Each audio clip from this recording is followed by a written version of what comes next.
Assalamualaikum warahmatullahi wabarakatuh. Perkenalkan nama saya Noso Pratama dengan NIM 44432300096, Ilmu Perikanan, kelas 4C, Universitas Tanagang Tirtayasa. Sini saya akan memaparkan bisnis saya, yaitu bioplastik atau plastik ramah lingkungan dengan bahan baku rumput laut. Yang kita ketahui sekarang tuh limbah-limbah, sampah-sampah yang sering kita temui itu dari plastik konvensional atau plastik dengan bahan baku minyak bumi yang sulit sekali terurai atau biodegradable. Nah, di sini tuh saya akan membuat bisnis ramah lingkungan agar mengurangi limbah-limbah atau sampah-sampah yang berserakan.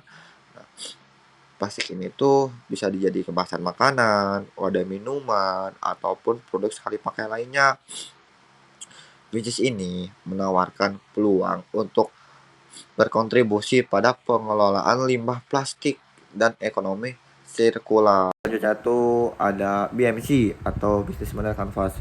Pertama tuh ada kayak partnership sebagai mitra utama petani. Mitra utama itu ada petani rumput laut sebagai pemasok bahan baku utama. Terus ada pemerintah dan LSM untuk dukungan dana pelatihan atau sertifikasi. Selanjutnya ada restoran dan kafe sebagai klien utama. Terus ada influencer dan komunitas lingkungan untuk promosi dan edukasi. Terus penyedia logistik untuk distribusi produk. Terus ada key activities itu sebagai aktivitas utama. MG pengembangan formula bioplastik. Terus ada pemasaran itu kampanye digital, partisipasi di pameran dan kolaborasi dengan influencer. Mungkin kalau bisnis saya sudah besar, saya akan mengundang para influencer untuk bekerja sama dengan tema ramah lingkungan serta kita akan membuat pameran yang sangat menarik lah ya. Terus ada distribusi pengelolaan rantai pasok untuk memastikan produk sampai ke pelanggan. Terus edukasi workshop atau konten edukasi tentang manfaat bioplastik. Terus ada key research sebagai sumber daya utama, bahan baku rumput laut dari petani lokal. Terus ada teknologi produksi peralatan untuk mengelola rumput laut menjadi bioplastik. Terus ada SDM atau sumber daya manusia, tim R&D, tenaga produksi dan pemasaran. Terus ada jaringan digital itu sebagai platform media sosial dan website untuk pemasaran. Terus ada kemitraan petani rumput laut, pemasok dan distributor. Terus ada value propositions atau proporsi nilai produksi ramah lingkungan bioplastik yang biodegradable atau mengurangi dampak lingkungan dibandingkan plastik konvensional. Di situ ada kustomisasi atau produk dapat disesuaikan dengan kebutuhan klien sesuai dengan desainnya, ukurannya atau brandingnya. Terus ada harga kompetitif, menawarkan harga yang terjangkau untuk bioplastik dengan kualitas tinggi. Mungkin harga kita akan benar-benar berusaha di bawah harga plastik konvensional. Terus ada dampak sosial,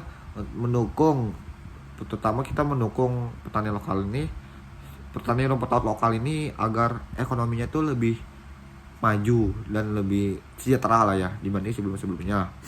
Terus desain yang menarik, mungkin di sini saya tidak akan sendirian. Saya akan mengundang para teman-teman saya yang mungkin dari jurusan lain seperti jurusan ilmu komunikasi, desainer sebagai di cafe untuk mendesain produk saya ini. Yang saya tahu kan ilmu komunikasi itu dia belajar tentang desain. Nah, tidak hanya ngomong. Terus ada customer segments atau segmen pelanggan, bisnis B2B atau business to business.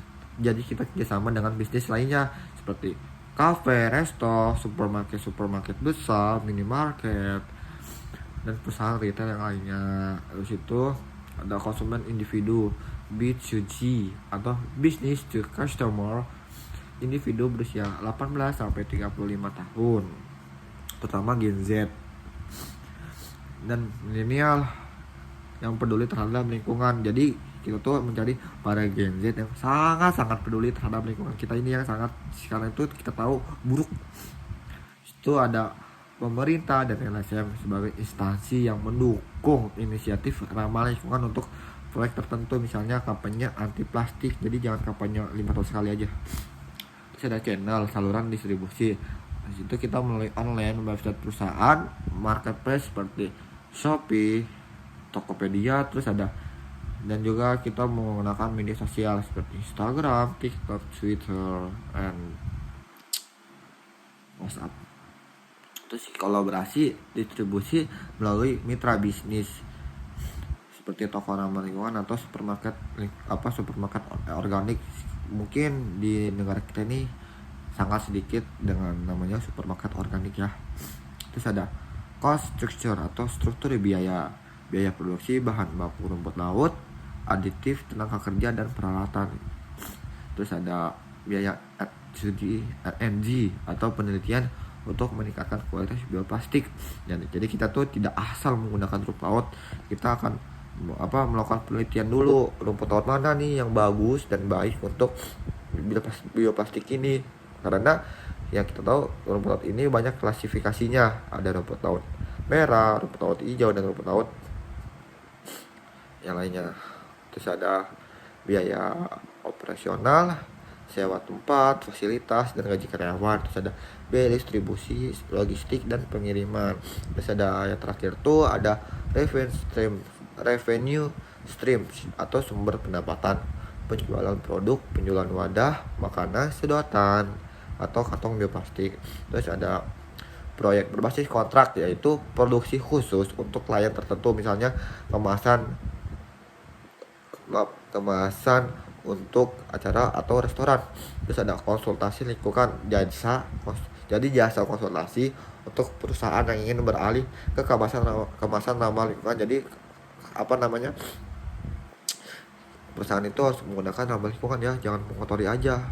Ada analisis SWOT. Yang pertama itu ada strengths atau kekuatan, yaitu produk ramah lingkungan. Produk ramah lingkungan yaitu plastik berbasis rumput laut, dapat terurai secara alami, menarik bagi konsumen yang peduli terhadap lingkungan. Itu ada bahan baku lokal dan melimpah, yaitu rumput laut tersedia di banyak wilayah pesisir Indonesia, terutama di Indonesia ya, yang merupakan salah satu produsen rumput terbesar di dunia. Itu ada fleksibilitas produksi atau pendekatan berbasis proyek, memungkinkan penyesuaian produk sesuai kebutuhan klien. Terus jadi itu ada dukungan teknologi sederhana, yaitu proses pengelolaan rumput laut menjadi bioplastik relatif mudah dan dapat dilakukan dengan peralatan sederhana, cocok untuk skala UMKM. Terus ada citra positif. Produk mendukung nilai keberlanjutan, meningkatkan daya tarik bagi perusahaan yang ingin memperkuat branding hijau. Jadi perusahaan-perusahaan dengan branding itu green. Terus ada weakness atau kelemahan. Nah, kelemahannya itu yang pertama ada biaya produksinya itu cukup tinggi tahu.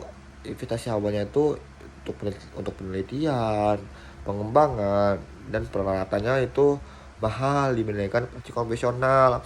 Terus ada kualitas dan daya tahan. Produksi berbasis rumput laut mungkin memiliki kekuatan mekanis yang lebih rendah dibandingkan plastik konvensional, seperti ketahanan terhadap air atau panas. Terus ada kapasitas produksi. Nah, skala produksi UMKM sering kali terbatas, sulit bersaing dengan industri plastik besar. Jadi kita pelan-pelan merangkak menjadi produksi besar ya. Terus ada dependensi pada bahan baku. Ketersediaan rumput laut dapat dipengaruhi oleh musim atau kondisi lingkungan. Terus ada opportunities atau peluang. Tren keberlanjutan permintaan global untuk produk ramah lingkungan terus meningkat, didorong dengan regulasi anti plastik sekali pakai. Itu ada dukungan pemerintah.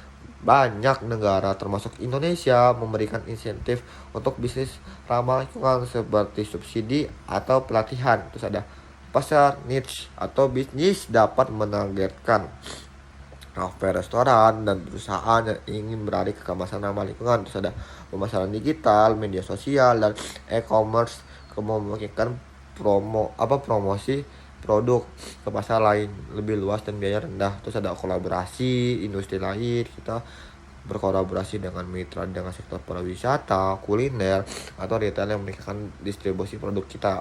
Terus ada trends atau ancaman pesaing dengan plastik konvensional menjadi salah satu ancamannya, dengan harga yang mereka tawarkan lebih murah menjadi tantangan untuk kita sendiri. Terus ada kompetitor bioplastik lain, produk bioplastik berbasis bahan lain, misalnya jadi jagung, tebu, bahkan banyak sekali bahan-bahan yang bisa digunakan. Terus ada regulasi yang belum jelas, standar untuk bioplastik di beberapa negara masih belum terdefinisi dengan baik. Terus ada persepsi konsumen, beberapa konsumen mungkin melakukan kualitas atau kepraktisan bioplastik ini dibanding dengan plastik konvensional yang sudah menjadi kebiasaan negara kita. Terus ada krisis lingkungan, perubahan iklim atau polusi laut dapat mengganggu pasokan rumput laut. Jadi rumput laut itu sangat sekali bergantung pada lingkungan untuk pertumbuhannya. Terima kasih yang telah menonton, kurang lebihnya mohon maaf. Wassalamualaikum warahmatullahi wabarakatuh.